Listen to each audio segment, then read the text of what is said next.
Well, hey everyone, it's Aubrey here. I know you're used to hearing Davey on this part of the podcast, but I kind of begged to be able to be the host today because I knew we were joined by an old friend of mine, September Vaudrey. September, thanks so much for being here. Aubrey, thank you. It's so good to see you. It's been a hot minute Yeah, it since I've has. seen you. So yay, nice. Wonderful Well, to be here. before we dive into kind of the heart of your story and your pain journey, I would love for you to tell our listeners just like where you're from. What is life like for you right now? Yeah. Well, I'm living in Southern California, and with my husband of 39-ish years, we have 5 grown kids and 4 grandkids. Oh, fun! And I know, they're awesome. In fact, I just left a 4-day trip with them. I babysat for them while our oldest son was on a wonderful trip with his wife. So that was fun. But anyway, yeah, we're down here. We sent the kids to California for college. My husband's from the Bay Area. They fell in love with California. Yeah. He's always wanted to move back. He's a hot weather guy. And so after, most of my adult life, either in Washington State or the Chicago area, with all the beautiful seasons, I am now in palm tree land, and my husband is a happy man, and I'm happy because we're near the kids. So it's worked out super well. It works out for everybody. I am a little bit jealous of you. Like, we're in the Chicago area, which is how you and I know each other. And I'm still like, Lord, send us to Florida or California or Colorado, like out of the Midwest. I don't care where it is, but I want to go there. Well, you do have fireflies and you have thunderstorms. Yeah, we do. And That's true. There's some beautiful things about the Midwest that we really do miss. Do you miss those things? Yeah, and the people. I mean, gosh, salt and live people in the Midwest. That's so true. That's so true. Yeah. Well, thanks so much for sharing that with us. I'm glad you're getting to live your California dream. So September, just to dive in here, I know part of your story, but I know our listeners aren't necessarily all familiar. So why don't you just take us back as far as you want to and take as much time as you want and just kind of begin to enter into your pain journey. I know it's a big one. Okay. And you don't live to be my age without having had probably more than one season of pain. And so that's true for me as well. But the probably the most life altering one is that our middle daughter, Katie, passed away at 19. Mm. And so that's the journey I ended up writing. It didn't start out as a book. It ended up as a book, but it started out as me processing my grief. Yeah. And, I ended up writing Colors of Goodbye as just kind of a 3-year window of what it looks like to lose a child. Which is a beautiful book, by the way. I don't mean to interrupt you, but no. Thank you. It's been a journey. So Katie, was home from her freshman year of college, and it was her first day of her summer job. And while driving to work, there was just a terrible car accident, totaled her vehicle and another vehicle. Mm. We later learned she had actually had a ruptured cerebral aneurysm while she was driving, and she passed out over the wheel, swerved into the oncoming car that T-boned her. Wow. They revived her at the scene. Thankfully, the other driver had some scratches from his airbags, but was okay. So they revived her at the scene. Scott and I, raced to the local hospital when we got the phone call that every parent dreads, September. And that whole hospital thing ended up being quite a journey of its own, which is detailed in the book. Yeah. My husband, we were currently both of us working in ministry at a large church in the Chicago area. But my husband was a retired emergency room physician. I didn't know that. Yeah. Wow. Yeah. Okay. He's an ER doc. Wow. He's back. I must have known now, that and just forgotten it. Wow. Okay. Yeah. Okay. Yeah. So, and the little tiny hospital where she was taken was ill-equipped for the severity of her injuries. And so it ended up being, now it turns out that would not have made a difference in her outcome. The level, the aneurysm, the level of her bleed she was basically brain dead. Almost immediately, but we didn't know that, and so we're fighting for her, but about 9 o'clock. For sure. And she coded 3 times, and my husband ends up running the code. Like, it was just a hot mess. But by about 9:00 that night, the neurosurgeon, after many tests and getting her semi-stabilized, they had done a brain function test and determined that she was brain dead. And so that began a journey that the worst thing. Yeah, it's the worst thing. And actually, I shouldn't say it is the worst thing, because this is, I've heard now, 14 years later, dealing with people who are in seasons of grief has become a pretty big part of my life. And I have heard so many stories. And the thing about Katie's death, I think it's the worst because it took Katie. Yeah. And any parent can relate to that. Like, there's nothing like that one kid, Yeah. But I've heard some horrific stories that are much more complicated when it comes, when it comes to grieving. Katie's death was instant and innocent. Yeah, right. So I don't want to say it's the worst. And we try not to quantify pain anyway. Of course. Because everybody's story is unique. Everybody's ability to process pain is unique. Yeah. But anyway, that began, the journey. And I was determined in the hospital. Now, Katie was an organ donor. We're a medical family. My husband's an ER doc. So absolutely, we're going to donate her beautifully healthy organs. She didn't have a scratch on her other than this massive bleed. Wow. So she donated, everything that we could give away. The only thing that we were not able to give were her heart she had coded 3 times. Her heart had quite a bit of some bruising on it, which would have healed within a few days, probably, had they been able to keep her alive that long. But she was trying to go, and we couldn't have handled that. So they ended up not being able to find a donor for her entire heart, but everything else, corneas, femur, kidney, pancreas, lungs, liver. So is skin from her back. So it's kind of incredible. This is a small aside, because it's not like I've made organ donation a huge passion point in my life. But I will say this: if you're going through a season like this, which it's just catastrophically difficult. Yeah. Man, is there some beauty in organ donation? Yeah. And here's why I say that. That. Not only because obviously it's impacting other lives whom you may or may not ever get to meet, because there's all, HIPAA, of course, appropriately. Sure. You may or may not get to meet those people, but it gives you time to say goodbye, which I did not like that. Wow, I never would have even thought about that. Yeah. I mean, otherwise it would have been your daughter is brain dead. Yeah. And now you have to pull the plug, go. Like, what? Right.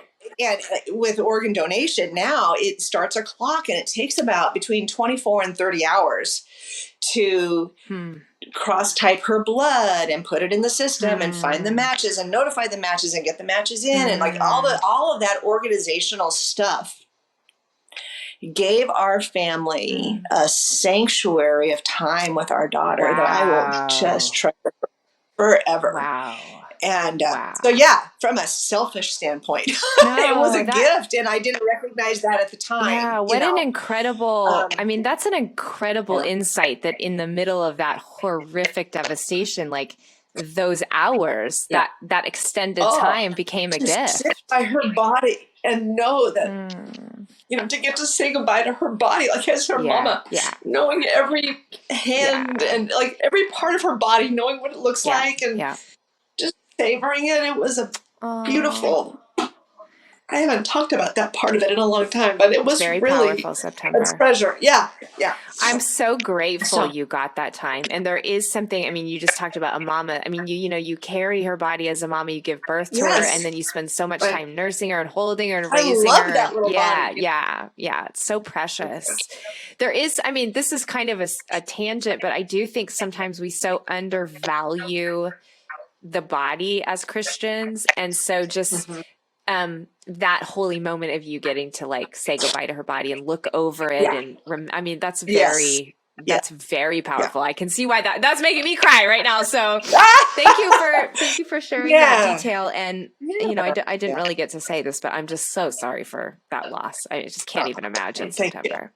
Thank you. She was great. I mean, we're very blessed. Our kids are just awesome. Yeah. And, obviously every parent thinks that, right. and so I'm not alone in that, but I shake my head when I look at these kids, because Scott and I both, have our own, good Lord, how to, we're ill-equipped to become parents. We got married young, became parents young, but somehow by God's grace, the different things that we brought to the table, those kids have mined beautifully in their own adult lives. And so, but yeah, Katie was terrific and, loved God, loved people. And that was her thrust. She was an artist. She was a studio art major in college. And so she left us with a body of art that is, it's all in my room. It's all over our house, Yeah. So, it's fun to have those pieces. It's interesting. So anyway, sorry to interrupt you. I have a friend who's got very severe stage 4 metastatic breast cancer right now, and her time is limited. And so she is now going through trying to do some things in her home because she wants to leave a mark on her home for her family. And that reminds me of that like Katie left a mark for you, like a physical, tangible thing. Like, there is something beautiful. I encourage your friend, because there is something super beautiful about that, about being able to see something and hold it in your hands that your loved one cared about it or created. Yeah, for sure. So amazing. So with losing Katie, I remember in the hospital talking to Scott. I remember thinking, I am not going, that scripture in the Old Testament with Joseph saying, basically me being thrown into slavery was intended for evil, but God meant it for good. That whole concept of something that is horrible, that God means it for good. And I'm like, I'll be darned if this is it already cost me a child, at least in the short term, because I do believe I will see Katie again someday. I'll be darned if this is going to take my other children or ruin our family or cost me the living children I have yet to celebrate. And I don't want to, to be honest, I've met people in my work with people who are grieving, who, and I don't say this with an ounce of judgment, because I've been there in some ways myself, but it's easy to get stuck. It's easy to get, because the pain is so overwhelming. You can't imagine anything beyond it, and you have no energy for it. And all you want to do is sleep. And it's just, your body falls apart. Like it's very traumatic. And yet, if we can find ways to just continue to take even a tiny step forward, the tiniest of steps, and not get stuck and not allow the death of a loved one, or, fill in the blank, whatever your version of pain is, to not allow that to become the, the sun around which your entire world orbits, but instead to try to allow the pain of that tragedy to be composted into the soil of your life, and for beautiful things, new things to grow. It's amazing, September. What did that look like for you? I mean, you have some perspective on it now that it's 14 years later. 14. But what did that look like for you to even begin to take some of those tiny steps? Because I imagine even like the will to do that was magnificent. Well, yeah. Well, I mean, early on, you're just in survival mode. Yeah. I mean, the whole first year, I think, is a bit of a blur. And I think that maybe this is just God's protective fog he puts us in, because it's so overwhelming what you're going through. And there's all these, early on, there's a whole bunch of death chores that can keep you busy. You have to order the death certificates, and you have to plan the funeral, and after the funeral, then you have to decide what to do with their things, and then you have to, there's just there's so many little tiny things that you don't even think about that give you some kind of structure in your life, in the sense that there's things that have to get done. Yeah. And early on, it might be that you're thrilled if you were able to shower. Right. You even remember like, oh, I need to take a shower. Oh, what do I do in the shower? Oh, yeah, totally. Right. I remember about 2 months in after Katie died, the other kids two of our kids, when she passed away, two were in California in college. My daughter-in-law, my son, Matt, and my daughter, Bethany, were in California. We flew them up. They took a red eye. Yeah. They were there for a week and all that. But eventually they had to go back to their lives. I had two kids at home. So suddenly, school starts up. I just remember feeling myself sliding into some kind of a depression. Sure. And I'm not prone to depression. Yeah. I mean, my wiring is not like particularly, it's not an area that I have struggled with, but I could just feel this numbness creeping in. I'm like, I got to do something. And I ended up going back to, I took on a writing job. Somebody approached me about a project. I'm like, well, I'm a hot mess, but if you want to, if you're willing, you know what you're getting right now, right? So they said yes, bless their hearts. And so so suddenly at least 3 days a week, I had to shower and be out the door at a certain time. And I had to begin to try to use my brain in productive ways. And so that helped. So that was a little tiny thing.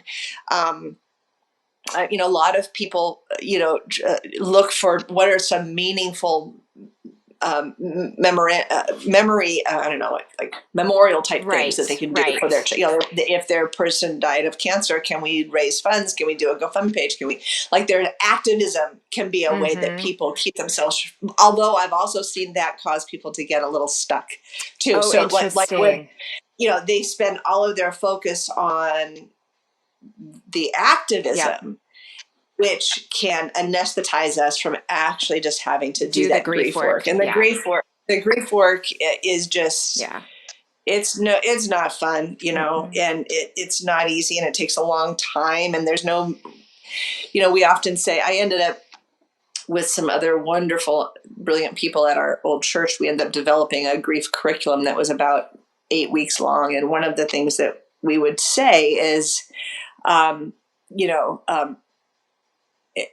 everything is possible, not everything is normal. Like all the weird ways we respond to grief, all of it's on the table.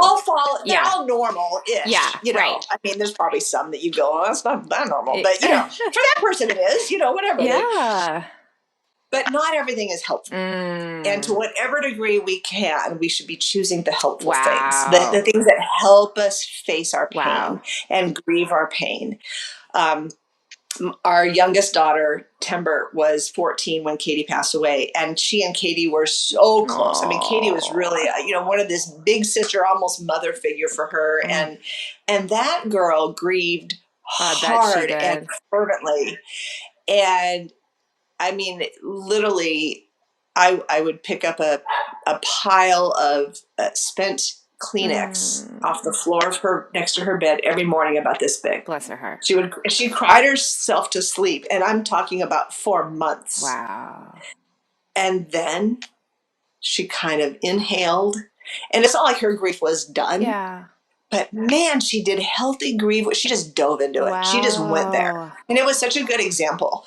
And everybody grieves differently. I'm a little more like that kiddo. My other kids are a little bit more like my husband. Like I take big, messy bites. Yeah. And my husband takes small, purposeful bites of grief. And there's no right or wrong there. I mean, for me, like the marker days, like Katie's birthday or the day that she passed away, or like those markers are hard on me in the sense that they're emotional. Of course they are. Now I treasure them because those this sorrow reminds me of her. It's I'm sad because I loved her. Of course, yeah. For my husband, every day has its own little like he just grieves differently. Yeah. We all grieve differently, and there's a lot of right ways to grieve. Yeah. The point is, can we be facing the grief and not anesthetizing ourselves? Even anesthetizing ourselves with good things. I mean, obviously people sometimes turn to, vices or, work or the kids or whatever to avoid the pain. But, we can choose good things that will anesthetize us as well. The activism things or the, there's all kinds of things. So as much as we can be facing the pain I'm interested in the fact that you guys, I mean, obviously you have a lot of kids, and I'm interested in the show before we've had parents grieving their kids, but you have a whole, I mean, this is a whole family grieving. A slug of them. Yeah. And obviously some at home, some, like you said, in college, but how did that change your family dynamic? You know, it's interesting. Well, first of all, I feel like that is the thing I struggled with the most, and I did the least well. Like, so I don't want to say here like, oh yeah, man, I nailed that. Right.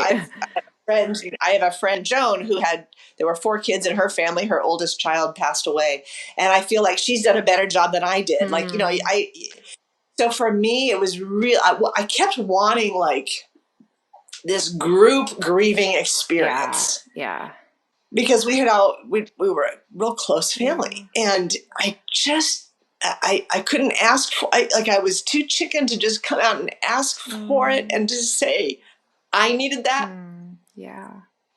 And so I would backdoor it, or I would try to force it, or like, it was unfair. It was like trying to pry into an oyster, you know, with my private children. And it was, I'm so sorry, I'm getting emotional about this. It's very emotional, September. I mean, it makes sense that you would be. I'm getting emotional hearing you. To this day, I still feel badly. And they've been so graceful about it. You know, they're all grown and they're fine and they're doing great, you know, but I look back on that, it's like, wow, I really missed that as a parent. And I'm trying to be graceful to myself too, because I was a mess. Totally. You know? That's what I'm thinking. Like, you're being a little too hard on yourself, I think, for a grieving mom, you know, but I understand that mom guilt in a sense too. And I think Scott and I both realized that losing a sibling, as hard as that is not losing a child. It's different than losing a child. Yeah. And there's something unnatural about losing someone the generation below you that you have poured your life into, you know. So and so to have the same expectations for my children that I was experiencing myself was not helpful or realistic for them, you know. Yeah. So, wow. That's interesting. So yeah, it's been hard. It's very interesting. My daughter-in-law, Matt's our oldest kiddo, and Matt and Andrea had been married about 10 months when Katie passed away. And Katie loved Andrea dearly. And, you know, I love Andrea dearly. I mean, she's fantastic. And I call her my grief twin because like she and I grieve similarly in our style, if there is such a thing as a style. Yeah. And she's, in a way, she's once removed. You know what I mean? She's not the sibling. She's the sibling-in-law. Yep. And so it gives her some objectivity. But she has said, Mom, you have no idea how much this experience has changed our family for the better. Wow. Yeah. I'm like, really? Because I feel like it happened so slowly over years after Katie passed away. But she's like, yeah, absolutely. Just in terms of our, depth, I think probably, I don't know if that's the word she would use, but that's how she describes it, I think. Wow. And yeah, I think that beautiful things did come from it. And my commitment in the hospital in that moment of like, I'll be dang if I'm going to let the evil one turn this into death for the individuals in this room. Gosh, good for you. My daughter's gone, but to whatever degree I can have a hand in it, this is not going to cost us our family. Wow. And it hasn't. Wow. You know, so, wow. And it's still hard. I still wish that we would talk about Katie more as a group than we do, you know. Yeah, that was a question I had. Like, does Katie come up? Of course, but it's like, my youngest kid is going to be 30 and Katie was 18 or 19 when she died. Yeah. So an entire lifetime has gone on without her. Wow. And yeah. So, there are just some things that you will continue to have to grieve, you know. Absolutely. Absolutely. Yep. Until you get to see her again. Yeah. Absolutely. Yeah. Did it impact your marriage? I imagine it must have. It's interesting because I think death of a child is one of the things that ranks real high on psychologists in terms of being real hard on marriages. And you hear a lot of death of a child being like, the impetus for divorce. Yeah. I think with Scott and I had already been through a really painful marital season. And of course it takes two, I don't want to say, it's all one person, but I will say the lion's share of it was on me and my unprocessed, just a very unprocessed person. So I've been doing a lot of therapy work. And obviously he as well has done work. So we've already been through a super hard season. So we were a family. So people would say, why you, I'm like, well, why not us? Like, we already know how to do pain. Wow. And now this is a different kind of pain. I'm not saying please send more pain my way. Right. Enough is enough already. But really. But yeah, to be honest, the honest answer is no. It did not negatively affect my relationship. Praise God for that. I think that we had done our tour of duty already. We had already,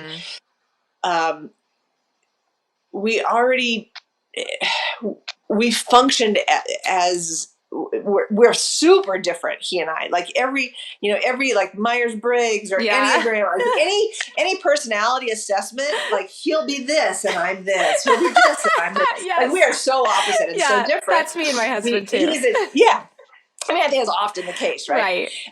And so between the two of us, we cover a lot of ground, and we had from very early on in the hospital, like, the red-eye kids got there from the airport. We had some time with Katie. Those kids needed to sleep, and everybody needed to shower. We all needed to eat. Well, all this stuff needed to happen, and Katie was going to be taken to her organ donation surgery around 12 or 12:30 that night on Sunday night. So they all arrived Sunday, like at 4 in the morning. Oh, wow. Okay. She died on a Saturday. The car accident was on a Saturday. The aneurysm was on a Saturday. So Sunday, Scott looks at me and he said, I absolutely have to get out of here. He said, the kids need a shower. They need to sleep. I said, they need to eat. He said, I am going to explode if I need to go in the backyard and bawl. And wow. He said, I absolutely have to leave. And I said, I get it. And I absolutely have to stay. Yeah. Yeah. Wow. And I'm people pleasing in general. And I love it when my kids are home, and I'm just the kind of mom who wants to go and make the breakfast and comfort everybody and make the beds up. And I knew I could not leave my girl. No, of course you couldn't. And Scott said, absolutely, you can't leave. We're going to tag team this. He took all the kids home. They did all the things that they needed to do. Wow, September. And I began my vigil with Katie. And then they came back. Scott came back that afternoon. Then the whole gang came back that night. And we said our goodbyes. But we knew from the beginning we have to allow ourselves the space to grieve the way that is right for each of us. Yeah. That's so beautiful. Give each other the freedom and the permission to do that. We had to. Yeah, for sure. Yeah. It's a marathon, and you can't, to whatever degree, we cannot expect the other person to grieve like us or to have the same needs in grief as we do. I think it sets us up well to grieve healthily. I wonder if there is a book on, maybe you need to write this, the different styles of grief and giving people the permission to do that. I feel like it's really important. So, September, I don't want to rush through your story, but I do, at some point, I feel like I came into contact with you because I knew you were doing this grief work at your old church. And so at some point, like, ministry was born from this horrific thing. Which is very nothing is wasted. Where did God begin to like meet you and move you in that? It's interesting. We already had a beautiful grief workshop at our church that had been volunteer run for many years and had helped a ton of people.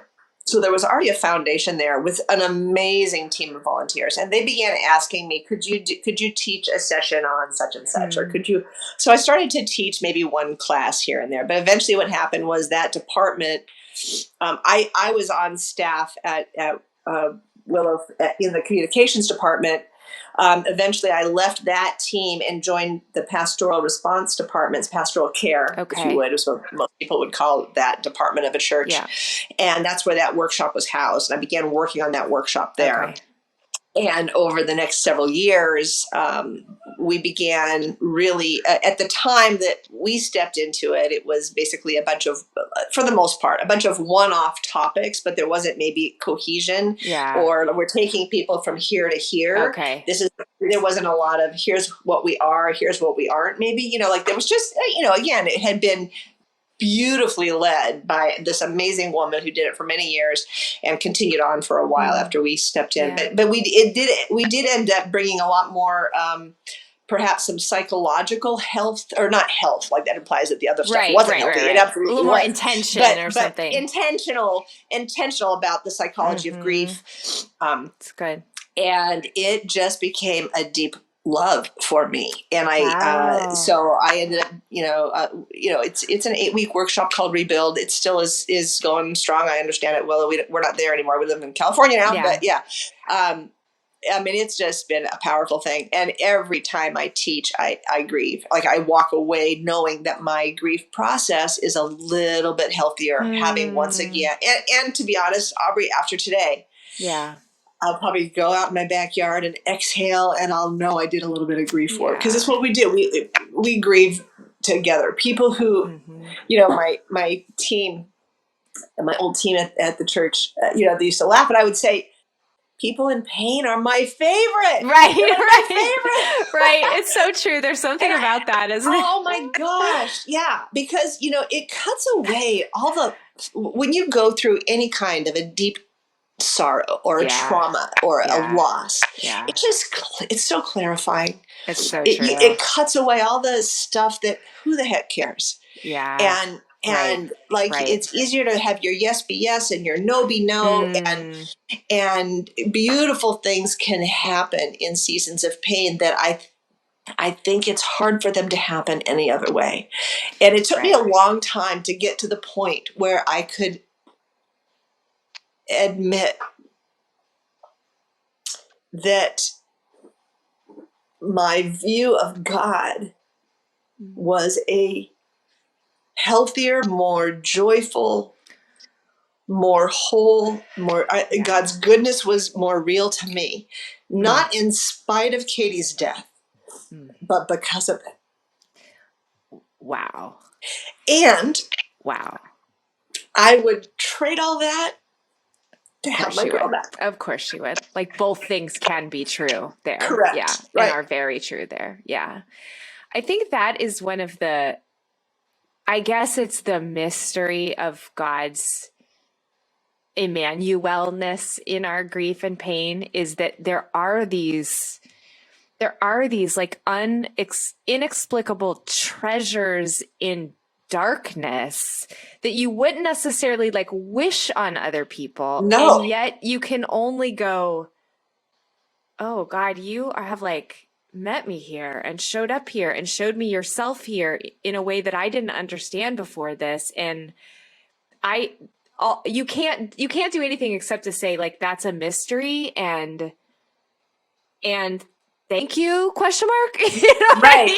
Like, but what a beautiful thing that God has showed up with his presence in your life in the middle of this unspeakable thing. Yeah, it's a weirdness that I don't think I'll ever fully understand. It's a mystery. And then I have harder times with things that are not as painful.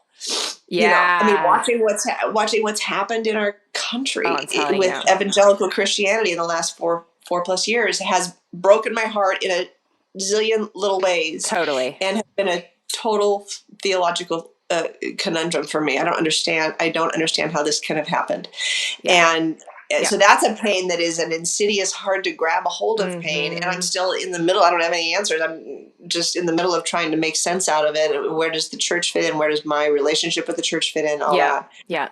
And the only thing I just cannot shake is God's goodness. Amazing, and September.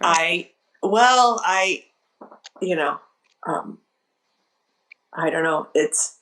He has been so present consistently Yeah. And I don't understand. I had to reach the point in grief, and I think many of us have to reach this point where we're not going to try to shoehorn some happy, sappy, Yeah. God meant it for good, Right. count it Right. all joy, Right. all of those Right. Christian verses. They're beautiful verses. Yeah. I'm not, Right. we slap it on there as if it's going to remove the pain, when in fact, first, let's get honest about the eviscerating pain. That's right. And out of that honesty, allow God to compost something beautiful in the soil of our souls. So, that composting is such a beautiful metaphor. I think I've already used that once today, but I'm a gardener, so I compost. So, yeah. I mean, it and makes sense because the compost is like the junk, the refuse. right? It's the stuff you don't want, you would never want to keep. And yet it's where the richest stuff happens, and the stuff that allows beautiful things to grow. So, we don't have a choice over the pain that comes our way, but we get to choose how to play that hand that has been dealt, to us. We do have that choice. Wow, September, that's so powerful. Where do you feel like, I mean, looking back now over the past decade and a half, where are you? Where are you emotionally? Where are you? I actually appreciate seeing you still grieve even as you talk, because I do think there's this myth around grief that you should have hit a certain point by now. And obviously you're not where you were 10 years ago. But the fact that grief stays with us, I think is a really true part of grief that not everyone allows for. So I guess I just, where are you? How are you today? That's a great point. I mean, I don't do this. I mean, hardly ever anymore. Yeah. It's just that we're revisiting things that are always going to feel tragic to me. They're tender and they are tragic. And in fact, grief, I mean, I think if you weren't crying, I'd be like, is she all right? This is the weight, this is the gravitas it deserves, this experience. Yeah. So, I think I'm in a great space with my Katie grief these days. She died on May 31st, so in 2008. So it was, we just had the 14-year mark. Wow. And that's a tender day for me. My husband and I have this joke where, so the accident, the brain aneurysm happened on the 31st. Okay. 9 p.m. that night, she was declared brain dead. In the state of Illinois, you have to do another brain test 12 hours later. So that her death certificate says the 1st of June. Wow. And then her surgery was at 12:30 a.m. So technically her heart beat its last on the 2nd. So my husband had this kind of a running joke, if you will, a morbid joke that he grieves on the 2nd and I grieve on the 31st. And leave it to Katie to hog 3 days. Right. I'm going to take 3 days, Mom and Dad. I want all this time. Yeah. So, those days are tender. It's been interesting. Moving to California has changed how I feel, how I experience those days. Because what happens in Illinois, we lived in Illinois. Yeah. May 31st, you're in Illinois, it's the time of year where you're getting those warm days. Yep. The air is starting to smell like freshly mowed grass. You're seeing the cottonwoods. The songbirds are back. Yes, There's a whole body it starts experience. to feel like summer. Totally. Yes, and you feel it. There's a body experience. Yes. So every year for the how many 11 years that we lived in Illinois after Katie died, I would start to emotionally tense up in my body, physically tense up when May hit. Because I could feel it coming. And I had this body memory that I had no control over. It was very interesting. Moving to California, where May is completely different, I don't have that body memory anymore. And to be honest, I miss it. Do you? I miss it. Yeah, that makes sense. And I know that seems weird because who wants to feel more angst, But right. Those feelings reminded me of Katie and all that we've been through and all that it just has become actually a bit of a little treasure. Yeah. And so here, it's been different. Number one, everybody in California, or everybody up in Illinois knew Katie. So they knew who we had lost. They walked through it with us. We had all these people that were part of our story. Here, actually one of the little gifts that I think God has given us in this season is that some of our dear friends actually moved down here, took a pastoral role at a church about 30 minutes from here. No and so we still get together with them on a regular way. basis, and they knew and loved Katie. And so that's been a real gift. But in general, Love nobody that. knows what we went through. And so there's an anonymity Mm-hmm. for a verbal processor that's hard. That's got to be really hard. So I'm having to kind of start from scratch, and I don't want my life isn't just Katie. Right. But she is a part of my life, It's a and that loss significant has part of your formed story. me. And Yeah. so there's just not an easy way to get to know people without going down that path. Oh, so yeah, I that's tricky. miss that body memory. I think that I'm grateful for the years that I spent getting to grieve my daughter in Illinois. And I don't know why it is so different here. I think it's just that it feels and smells and looks and sounds different. Isn't that so fascinating how much physicality is part of that grief? And it would make sense. I think I would miss that too. Miss that. I think our bodies, our physical bodies, and I think you alluded to this earlier in our conversation, but we don't give credit to how much our physical bodies are part of our emotional process. Yeah, totally. When Katie died, I lost a ton of hair. My thumbnails on my fingers got all wonky. Wow. Like I couldn't sleep. I couldn't read. It really does affect you physically. Yep. And so I guess I shouldn't be too surprised that I have a different physical reaction down here because all of my sensory intakes are so different. So another fascinating layer to grief. Yeah. September, for our listeners who are just, I'm thinking especially of our listeners who have lost children. But I mean, all of our listeners come to Nothing Is Wasted with some pain story. Absolutely.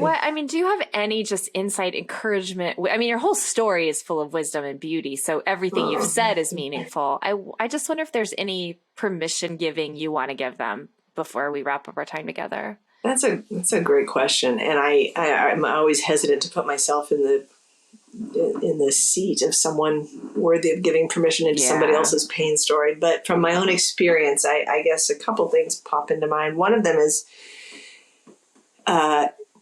give yourself not just permission, but encouragement to let it get messy. I think people fear, I don't want to cry because then I'll never be able to stop crying. Right. So I hear that a lot from people. I don't want to cry because I won't be able. It's actually not true. I forget what the science is behind it, but somewhere between 7 or 10 minutes of a good hard cry, you really have cried yourself out, and your body needed that, and you're not going to cry for 5 days. It's not going to happen. Wow. It's a body's natural release, and so don't fear it. Embrace it. I found great place. The shower is a great place to cry because you don't get your makeup on. You're already a mess. You're already a hot, wet mess. Right. I ended up crying a lot in my car, because it was just me. Yeah, and, private.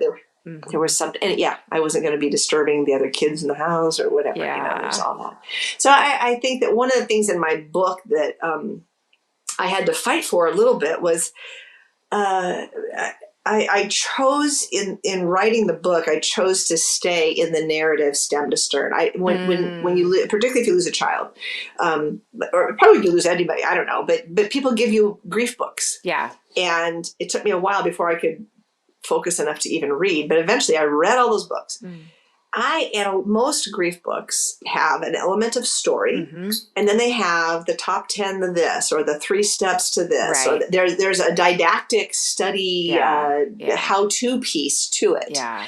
Now I chose to not go there in my book. I stayed in the story stem to stern because I do feel like the stuff that I learned the most from, I can't tell you one of the top 10 steps I read, but I can tell you about specific stories, and I was able to go, oh, that's me. Wow. I identify with that. Or, oh, I don't want to do that. They realized that didn't help. Wow. Readers are smart. People are smart, and we learn from each other. And so I think that when we are okay getting messy in our grief, and particularly being willing to verbally process it with someone. And not everybody is a verbal processor, but we do need, even if you're an inner processor, you need to find words for what you're experiencing. Yes. Like, even if it's journaling or writing it down or talking into your Apple Watch, whatever it is, good. putting it into words, because there's so many different layers. It's not just I lost my daughter. Yeah. It's I lost a relationship with my daughter's dear boyfriend and their family, or I lost the grandchildren I might have had someday, Yep. or I lost that posse of friends that they used to always come over and now I don't see them. Or, there's all these layers of loss. And until we learn to put into words what some of those layers are, our grief just stays at one level, and it can be overwhelming because it's so big. It's like one big, that adage about how do you eat an elephant one bite at a time. Right. Grief is that way. Like once you start to quantify it and verbalize it and be willing to get a little messy and real about all the different little things you've lost, well, now you can take an afternoon and just cry over the fact that you'll never watch her walk down the aisle, or whatever the small thing is, So good. So I guess that's one thing is to be willing to get messy, give yourself permission, find words that you can put to it. And the second thing, and I feel like I can give voice to this because people, you even mentioned it, the loss of a child. Psychologists will tell you loss of a child is way up here in terms of the most challenging of psychological experiences. Don't quantify your pain. If you lost a great aunt and you are devastated by it, man, is that every bit as legitimate as the pain that I've been through. That's so good, September. And if you've lost a job and the ripple effect of that has devastated your life, that is a grief that deserves your time and your energy and there is no, if you've lost a pet that you love. Now, again, I don't want to please parents who have lost a child. I'm not saying that death of a cat equals death of a child. Right. I want to give people permission. All of their grief and all of their sorrow deserves a chance to be mourned. And, don't quantify your grief. That is such a good piece of advice. Thank you for that. Yeah. Loss of a marriage, way more complicated. Right. So devastating. Right. And the layers of grief in that. The layers of loss in that. Right. So don't give yourself, honor your grief and give it the mourning that it deserves. I think that's so good. And I think there's some lie out there saying that that's not being faithful to God, but I actually think it is the more faithful thing to grieve what you need to grieve. And God wants that. Yeah. That's so good, September. Thank you for that. Yeah. Hey, so your book, Colors of Goodbye, is available wherever books are sold, or can you tell us? Okay, so it's a beautiful book. So I just want to mention again, Colors of Goodbye. Thank you. And then where can people find you, follow you, all that kind of fun stuff, September? Since I have moved down to California, I've kind of been a bit of a ghost. I've not done much on social or whatever. I do have a website, septembervaudrey.com. You can reach me there. You can message me there. I respond to every message I get. I still get people who have read the book write me their stories, and I treasure them, and it's an honor to hold somebody else's sorrow the way that other people have held mine. And that you guys can find me at septembervaudrey.com. I'm not super active on social these days. I may pick that up again at some point. That actually sounds really healthy. Maybe don't. I will answer if people want to reach out for sure. All right, septembervaudrey.com. Again, the name of the book is Colors of Goodbye. September, thanks so much for sharing your story with us and being here today. Aubrey, it's so good to be with you. Thank you. And thanks for creating this space for people. It matters. It so matters that, just the ability to come together with others and to help them steward their pain in redemptive ways. That's beautiful work that you guys are doing. Thanks, friend. Appreciate it. Thank you. Hey, friend, if you liked this episode, be sure to like and subscribe so that you can stay in the loop every time Nothing is Wasted releases a piece of content here on this YouTube channel.